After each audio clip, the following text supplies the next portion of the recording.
Tai va, žodžiu, buvau knyginė, netyčia žiūrėjau, nes tiesiog jau pro šalį žiūriu knygynas ir pagalvojau, kad turiu porą knygų įsirašęs. Iš tikrųjų galiu parodyti, kaip atrodo mano knygų sąrašas.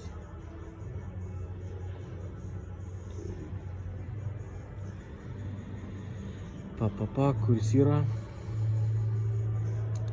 knygų sąrašas, va. Čiuk. Štai taip jis atrodo, tiesiog elementariai knygų sąrašas ir žodžiu, vat, šitą netyčia pamačiau internete, Facebook'e vienas žmogus, žymus sportininkas savo Facebook'o anketoje paviešinęs yra. Netyčia pas jį užklydau, visiškai netyčia, bet matyt, kad turėjau ten užklysti ir pasižiūrėti, bet tą knygą užsirašiau, ją kažkada perskaitysiu. Ir Brian Tracy Goals, tai šitą knygą jau turiu, tada Brian Tracy Eat That Frog neturiu ir vat nusipirkau Psychology of Money.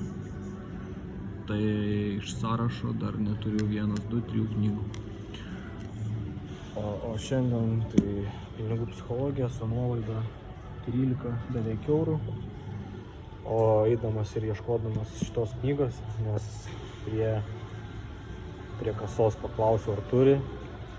Sakė, kad turi, tai jau ieškot ir knygutė. Turtingiausias Babilono žmogus iš YouTube video esu girdėjęs, kad tokia knyga egzistuoja.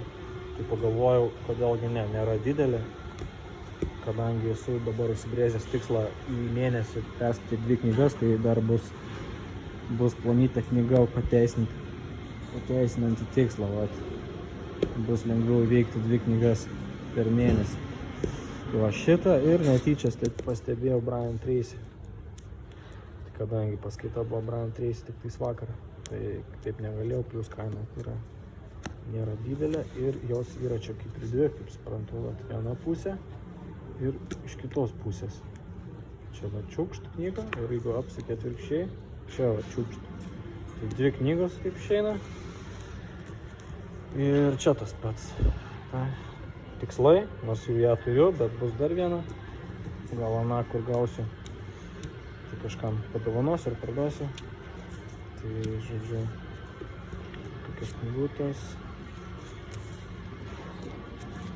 8 eurai, beveik 9 eurai, beveik 7 eurai. Viskas, va, reikia skaityti.